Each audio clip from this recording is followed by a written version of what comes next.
When we talk about elected progressives getting policy wins and legislative wins, just saying and putting a spotlight on the correct policy solutions to deal with the problem is the easy part. And they've all got that part down pat. The hard part, where we can actually judge how effective they are, is actually getting results. And it's become increasingly clear that these elected progressives, whether you're talking about Alexandria Ocasio-Cortez or Ilhan Omar, Rashida Tlaib, Pramila Jayapal, Ro Khanna, they don't get results. The Democrats have had control of the House since the beginning of 2019. And on the biggest policy fights of their careers, they've produced absolutely no results. I mean, you just look at the most current example, which is the abysmal response to the coronavirus and the economic depression that it started.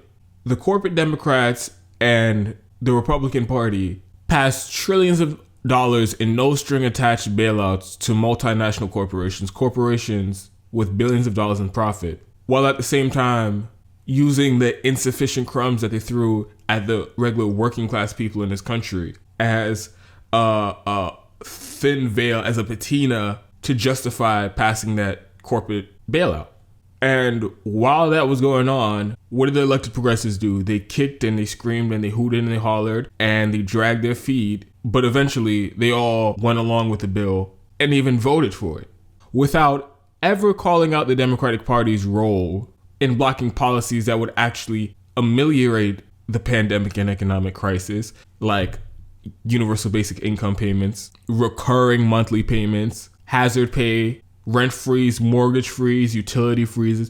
Elected progressives have gotten none of these things. They've made no progress in getting us any closer to getting any of these things. And they're still coming out and telling you, oh, don't worry about it. In the next bill, we'll get all those things in the next bill. As we are 4 bills into this. They already passed 4 coronavirus relief bills, and none of those things were in there. Outside of the response to the coronavirus, like I said, the Democrats have controlled the House since 2019. So more than anyone, the Democrats have control over the budget that gets passed to fund the federal government.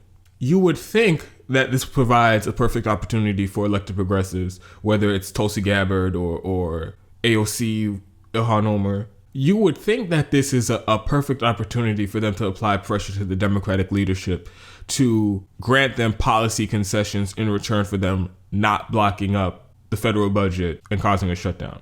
But what happens time and time again? Progressives give up their leverage, the Democrats give up their leverage, and pass right-wing corporatist federal budgets, which include things like hundreds of billions of dollars extra to the Pentagon for endless war, genocide, and war crimes.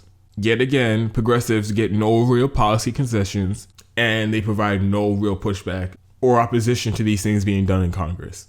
And of course, the original sin, the fight that could have determined the outcome of all these other fights, after the Democrats took control of the House, they had to vote on electing a new speaker. And instead of all the elected progressives getting together and mounting a serious pressure campaign to challenge Nancy Pelosi for the speaker position, or at the very least demand policy concessions, real substantive policy concessions for their support, they all laid down, they all got rolled, and voted for Nancy Pelosi, the queen of the corporatist, centrist, neoliberal order in the Democratic Party, to be Speaker of the House.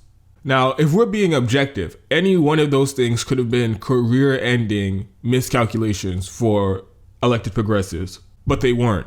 And the thing is, I acknowledge that the odds are not in their favor.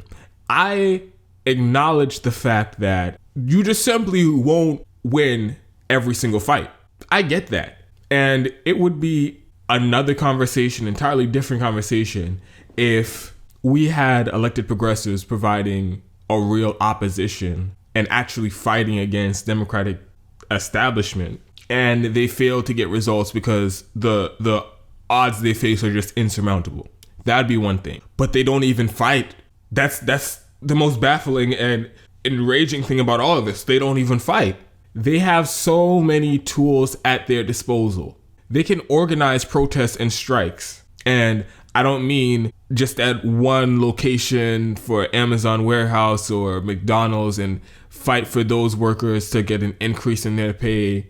I mean organized strikes across the country that threaten to cripple entire cities and states unless our demands are met by leadership in Congress. Or they can organize strikes against specific politicians, namely people in leadership like Nancy Pelosi and Chuck Schumer. Have thousands of volunteers do nothing but email and text and send phone calls to the staff of Nancy Pelosi or to the office of whoever these Democratic politicians are. So much to the point where they're flooded and they can't even ignore you, much less conduct other business, because their phones are ringing up off the hook and their emails are completely flooded and they cannot focus on anything else. Or this one, which is honestly the easiest on the list. Once you're a politician, you can get media attention like nobody else in the country. If you get in front of a microphone, you get in front of a camera, and you name and shame, not the Republicans, make it a partisan affair and go after the other side. If you blame the leadership of your party for their failure to adopt necessary policies, and you say, hey, it's Nancy Pelosi who's blocking UBI. Hey, it's Nancy Pelosi who's blocking $2,000 monthly recurring payments to everybody in this country. It's Nancy Pelosi blocking hazard pay. It's Nancy Pelosi who's blocking rent freezes and mortgage freezes in the House. So we need to apply pressure to Nancy Pelosi to do those policies.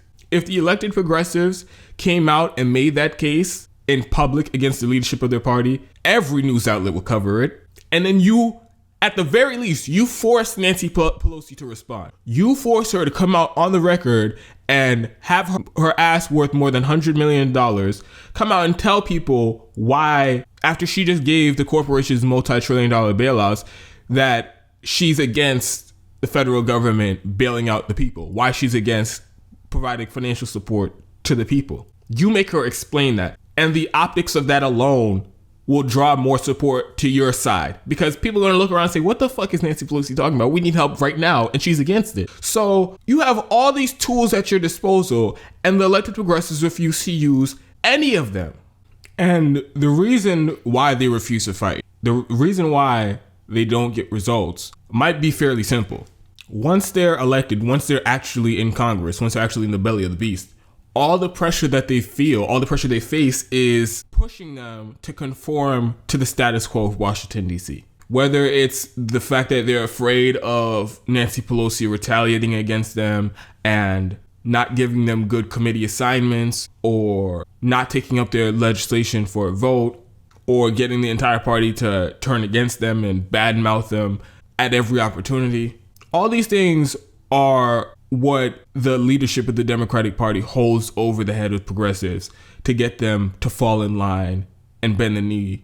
They think opposing the leadership of the Democratic Party in any real way would be career suicide, and it would cause them to lose the power that they've gained over the last 2-3 years. And what's missing from that equation is any real left-wing pressure to counter the threats of the Democratic leadership. Yeah, sure, Nancy Pelosi can threaten to take away committee assignments or not take up your legislation for votes if you provide an actual substantive opposition to her on important issues. But she can't just remove you from the House of Representatives completely. But you know who can? The left-wing movement that put you there in the first place. So if they feel that the threat of the left wing in this country mounting a serious primary challenge to them and cause them to lose their seat and lose all the power that they have, then maybe that'd be the push that they need to be more aggressive, to go scorched earth and really take on the leadership of the Democratic Party, which, to be clear, is the biggest force standing in the way of getting actual progressive policy wins. We need to make the opportunity cost to these elected progressives crystal clear. You could be a good team player and not rock the boat too much and fall in line with whatever the Democratic Party leadership tells you to do, but you're going to have to defend that position and explain that clear change in strategy to your base in the middle of a primary challenge that might cost you your seat.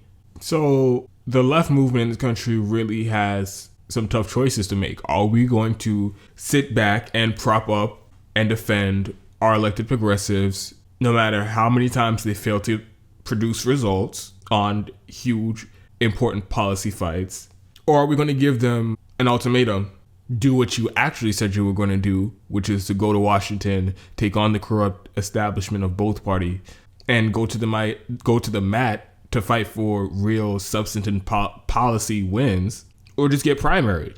I don't think that just because elected progressives agree with us rhetorically and ideologically on policy, that now they have a golden ticket to be reelected to Congress every single election cycle with no opposition, with no left-wing challenge. I think they should only be there contingent on them actually securing real results for their left-wing base. And if we're being honest, if we're being objective, a referendum of the last 2 years would lead to the conclusion that every single elected progressive in Congress should be primaried because they do not get results, and their strategy, which has been proven to fail time and time again, they have no intention of changing it.